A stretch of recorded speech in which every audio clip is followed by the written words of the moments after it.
Florida Gator on me, I'm a gator. They don't move wrong, I'm a gator. From the swamp, homie, I'm a gator. But I can't tame them, dog. You ready to come? All dogs, all Seminoles, we coming. Florida Gator on me, I'm a gator. Florida Gator on me, I'm a gator. Florida Gator on me, I'm a gator. They don't move wrong, I'm a gator. From the swamp, homie, I'm a gator. And that two-tone, I'm a gator. Florida Gator on me, I'm a gator. Welcome back to Gators Talk, guys. I am your host, Millionaire Trader Alex, and y'all know what time it is. It's Florida, Georgia. The SEC East is on the line. Big time rivalry game. I hope these players know how important this game is, how big this game is, and what it means to the Florida Gators and Gator Nation.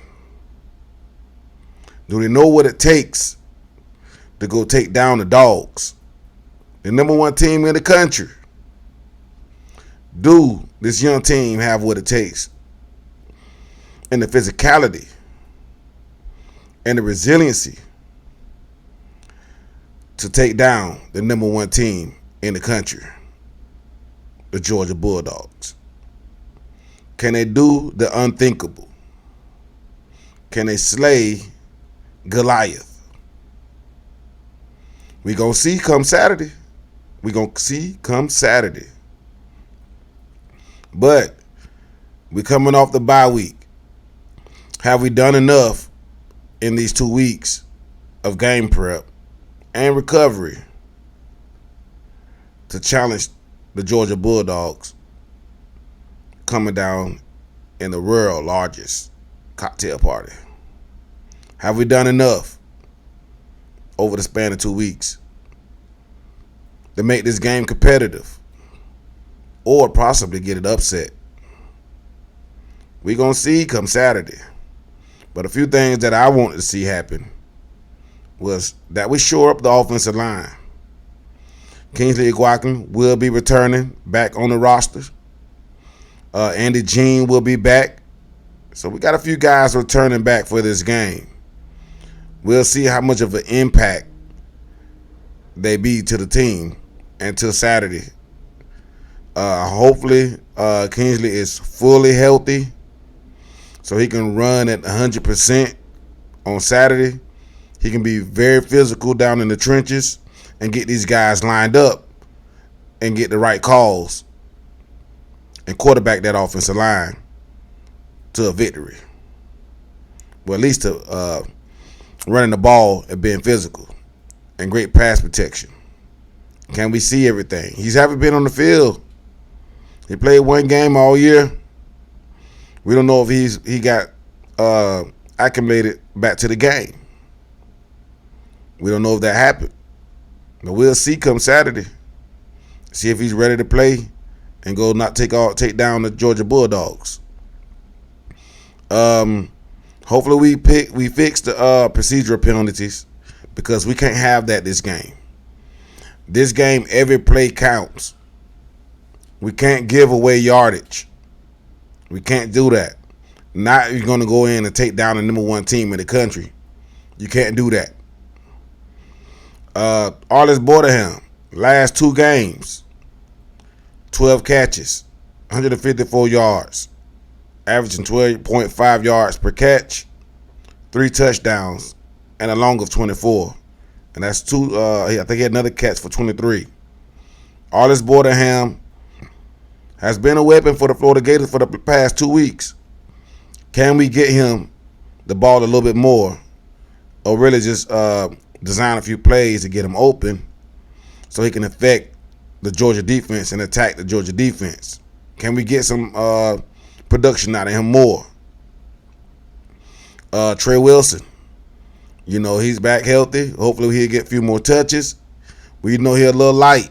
So, the Georgia Bulldogs, they're a very physical team on defense, and they come to bring the pain. Let's be clear. They come in to play ball. They're not for to play ball the way they play ball all year. That orange and blue going to be on the other side of the sideline, and they're going to be on that field. They come in to play ball. They come to knock our heads off. Is our team going to be ready for that physicality? And can, Trey Wilson be effective out on the edge? Georgia been weak on the edges this season. I mean, there's not too many weaknesses in their defense, but that's where they've been weak at. Can we be effective out there? I'm pretty sure Kirby Smart gonna have his eyes on Trevor Etienne, Ricky Pearsall, and definitely Trey Wilson. So he's gonna have his guys coached up and ready to try to stop our sideline to sideline play or coming off the edge play. Some of the quick passes and quick screens to Eugene Wilson, they're gonna try to shut that down. Most of the time, their guys come up and make good tackles. So our guys got to do a good job of making the play and making the guy miss and getting extra yards. That's going to be big. Extra yardage, yak is going to be very big in this game. You got to break tackles in this game if you're going to beat the Georgia Bulldogs. We need a big-time game out of Montreal Johnson and Trevor Etienne. We definitely need big games out of both of these guys. We need these guys at least breaking off a few runs at a time. Both of them at least get I say 3 explosives between the both of them. That will be big. That will be big. But that's going to require the offensive line to be physical and dominate the line of scrimmage. We haven't dominated the line of scrimmage much this season. We had a game against Tennessee where we dominated their front. Vanderbilt, it's Vanderbilt, but we didn't quite dominate them like we should, but we did what we need to do. We had a few guys out that game as well. We didn't dominate the South Carolina defensive front like we needed to. Georgia is a better team. There's just a better team and a better defensive unit than any team we played all year. So this is going to be a big challenge for the Florida offensive line to take on those guys, all those 5-star players and high 4-star players out there. These guys are big and they're fast. So we're going to see if our guys have the athleticism and a big madness to go be physical with these guys.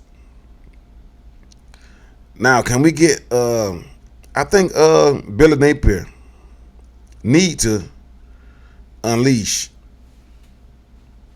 Marcus Burke on Georgia. This guy has been itching to get on the field. Every time he make a catch, he's jumping up with great excitement. He's very I guess emotional in this game about, he have a lot of passion about playing football, and he gets up and exhibits that passion every time he make a catch. I think he's ready to explode. I think he's ready to show Billy Napier what he can do on the field, and I think he's ready to make big plays. He showed he has big play ability when given the opportunity. So we're hoping that Billy Napier kind of introduced the Florida fan base and the Georgia Bulldogs to Marcus Burke. And there'll be a homecoming for Marcus Burke. He's from right out of Jacksonville, Florida. So that'll be something big, and the kids want to go perform in front of their family and people in that community. So this can be something that Billy Napier can, bring on and surprise the Georgia Bulldogs with. He can be an X factor. But I'm hoping that we can get some more play out of Khalil Jackson. We can build on what he did last 2 weeks ago against South Carolina. Khalil's been making plays. When given opportunity, he makes the plays. He rarely drops the ball. So that's a guy that we can rely on in sticky situations when we need a catch as well. And hopefully we scheme some of these guys open. And, and really go out here and attack Georgia's defense and put a little pressure on their defensive backs.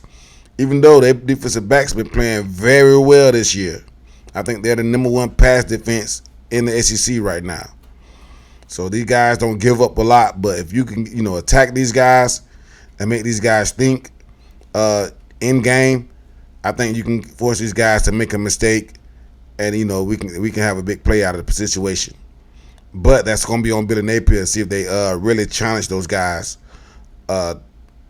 in the passing game. That's what we're hoping. That's what we're hoping. I wonder now, showing up the defense. Y'all know, you already know. We gave up 39 points to South Carolina.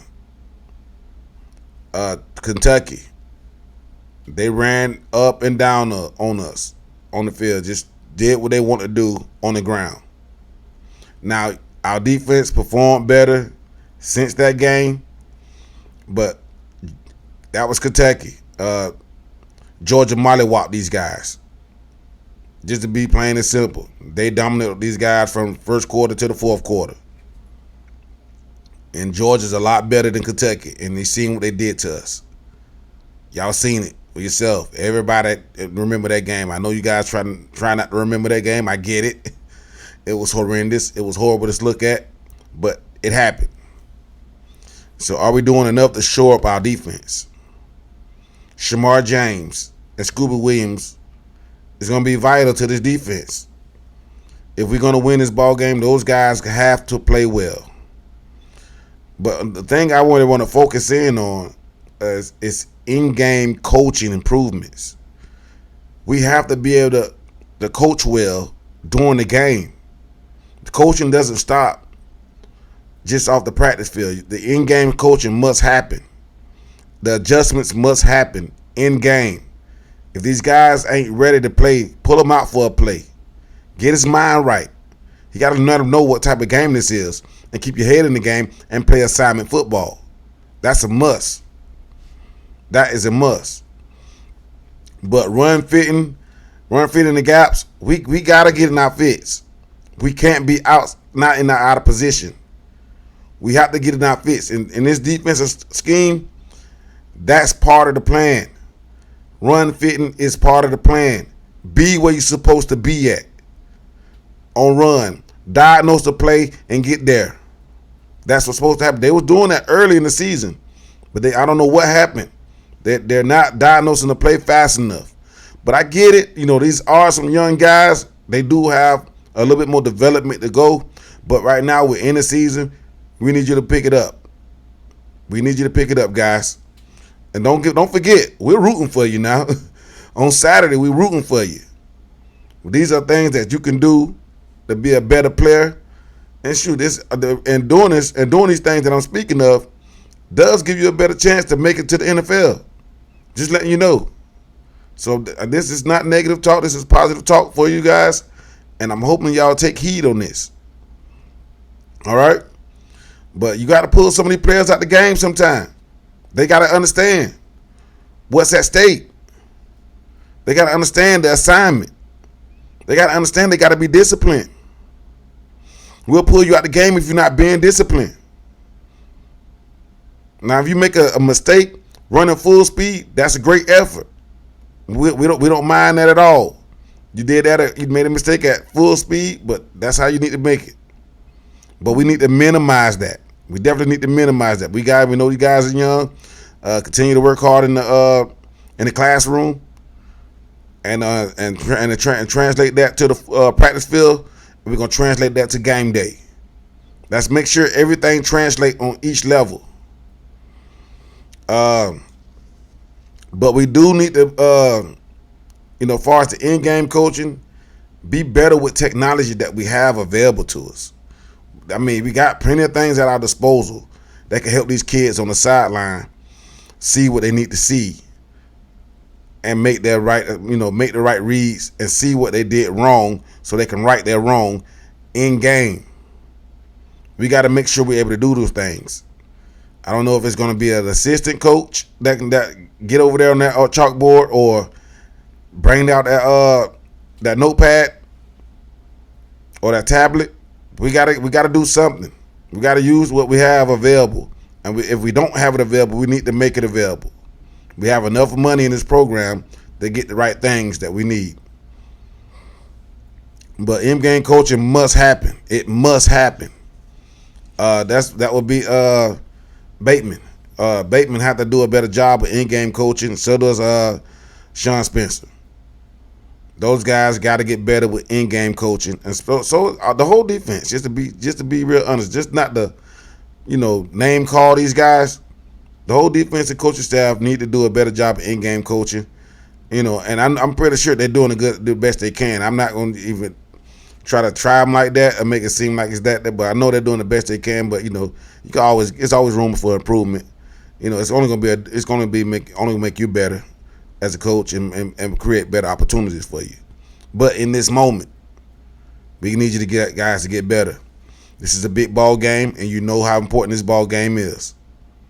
But they must hold these players accountable. They must hold these players accountable, and they must reinforce what they've been teaching. Reinforce, pound it in their head till they get it, and understand if they don't get it, pull them out the game. Let them know you're not doing your job. Let them know. They don't understand unless you tell them. They know that you guys got love and passion for the game. It may come out in a different way. That you gotta understand. Those kids understand that you guys love them and respect them. They get it. That's what's been in the culture. That's what's been building. It's okay to let them know they're not doing their job. We must win our one-on-one matchups on defense. That's every player on defense. We must win our one-on-ones. When those one-on-ones happen, and that's up front, and more than likely they're going to try to match up our guys and single one of our guys out on defense and get them in a one-on-one situation, he got to be ready to win. He has to be ready to win. He's going to win with his technique. He's going to win with his football prowess and understanding and diagnosing the play and using his athleticism. That's how that get done. We have to win our one-on-ones. We got to win up front. Defensive linemen. We got to win up front. This is a game. This is a game in the trenches. I say it every week, but this game, it really does matter. Whoever wins in these trenches is going to win that ball game. It's going to be plain and simple as that. Whoever wins in the trenches is going to win that ball game. Everybody knows Georgia still like to run the ball. They keep a stable of running backs that can run the ball. We got to tackle the ball carrier. We have to tackle the ball carrier. We can't let these guys get ahead of steam and start running up the field 5 or 10 yards up the field, because these guys can go the distance. They do have the speed. And these guys run tough. They don't just come down. They don't come down on arm tackles. You got to come bring that hat. You got to come bring that hat. That's guaranteed. Yeah. So it's a lot of different factors. There's gonna be a lot of different factors in this game, guys. We gotta stop. We gotta stop the counter. We got to stop the trap. We got to stop that. They're gonna run it. They are going to run it. They seen what Kentucky did. They remember how that happened last year with LSU. We got to stop the gap scheme running game. It's a must. It's a must. We must get penetration instantly. That's how you beat that. That backside guy. When that guy pull, you need to be hauling ass up the field. And the guys that's coming down in the run and coming in the running lanes, you got to take that on head on. You got to get in there, and the last guy come in there, you got to clean that up. You got to make sure that's a no gain, or maybe a 3-yard gain. You got to get in there and be physical. Those plays are mano or mano. You got to be physical at the point of attack. That's a must. I spoke about run fitting. That's got to happen.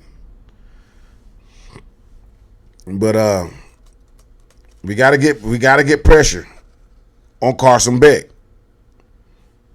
We got to in the early stage of this game. They're gonna use the quick game to get him acclimated and get his confidence up. They're going to try to build some confidence early. Make sure you get some short stuff, or maybe a couple of slants, a couple of quick outs. They're going to run. That's going to happen. If I know that, you should know that. So we gotta have our corners ready to jump on some of those routes. It's gonna be some plays to be made early in the game if you're available and you're ready to see what's going on. And then they're gonna try to hit you with the out and ups later in the game. But they're gonna try to build his confidence early. So we gotta be ready for that, and we gotta put pressure on him and make him be frustrated a little bit and make him get him off his spot. You gotta move the quarterback. You can't let the quarterback just sit back there and pick you apart. You got to get him to move. He's not the greatest running quarterback, and he doesn't have a deep threat, guys. He's not a threat to the gaseous running, but he can run for a first down, 5 or 6 yard first down. So we got to keep him in the pocket. Excuse me. We got to keep him in the pocket. Also, apply pressure. Make sure this guy is not comfortable in that pocket. That's a must. That is a must. Florida needs to play behind that line of scrimmage. We need negative plays. At some point in this game, we got to get some stops, but we need to play behind that line of scrimmage. We need negative plays. We need somebody, Caleb Banks, Cam Jackson. Those guys going to have to really step up this game. Really the whole defensive line, but those two guys, they're going to have to really step up this game. They may have to play with their best game of the year come Saturday in order for the Gators to win. They got to play their best game. These two young guys still. We know, like I said, we know these kids are young, but they got to play their best game come Saturday. You got to bring your A game. You can't bring your B or C game. These guys are good. These guys is good. Let's see what they got here, guys. We got some big factors. We got some big factors on offense. So our offensive line going to have to be physical. Can they do just enough in the run game? Can we do just enough what we need to do in the run game to win the ball game? Can we pass protect long enough to let Graham throw the ball? Especially on third downs. We gotta play assignment football and win our one-on-one battle on third down. That's the 5=1, the offensive line. We had a few times on third downs or big play times that we could have had a big play. That's when the offensive lineman got beat. Whether it's Austin Barber, Richard Leonard, Micah Mazook, it doesn't matter. At some point of these games, those guys give up let a guy free. And it disrupt our play. We must on third down do our jobs on third down offensive line. If you do that, I think Graham can do enough to get a first down. The guys could get open. Ricky Pearsall is going to get open. That's going to happen. Ricky Pearsall is going to get a guy time so he can get the ball to the playmakers. Some of the longer routes that we run, that needs time. In order to get time, the offensive line need to hold up just a second longer. Just for a second longer, guys. Graham Mertz is going to be big for us. Graham Mertz going to be big for us. Can Graham Mertz build on what he did against South Carolina and progress in the big game? This is going to be his first real big test. He haven't played a defense like this before. Closest thing he played was Michigan's defense. This is going to be a hard, and he didn't perform well against the Michigan, just to let you know. But he haven't played like he played in the Big Ten all this year, so that's a good thing. He's been efficient in his short passing game and been solid in his intermediate game. So, if we can continue to be, efficient on the short pass game and get better in the intermediate and the deep game, now we got a chance to blow the game open. But we got to do it. We got a lot of things to do, guys. We got a lot of things to do.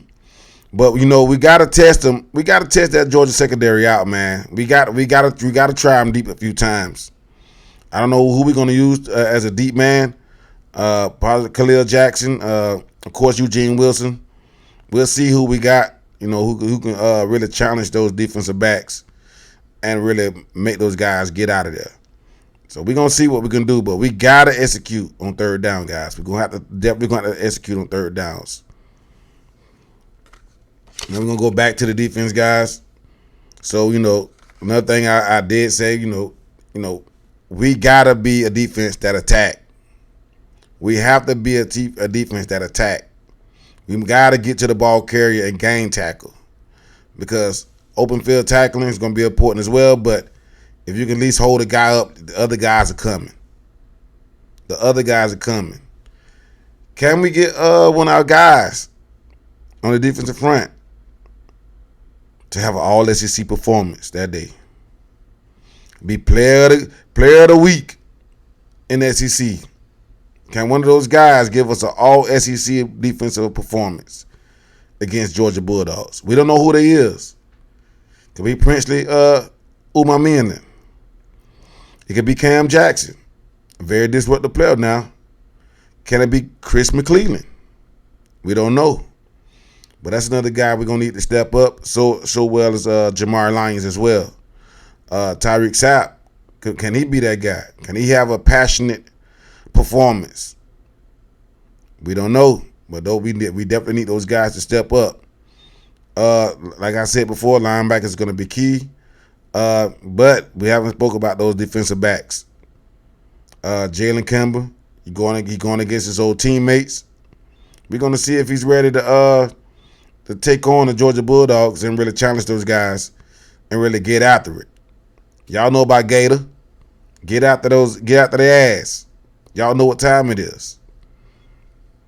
Can we get Jordan Castell to continue to get back the way he was playing early in the season and being an eraser out there as a free safety?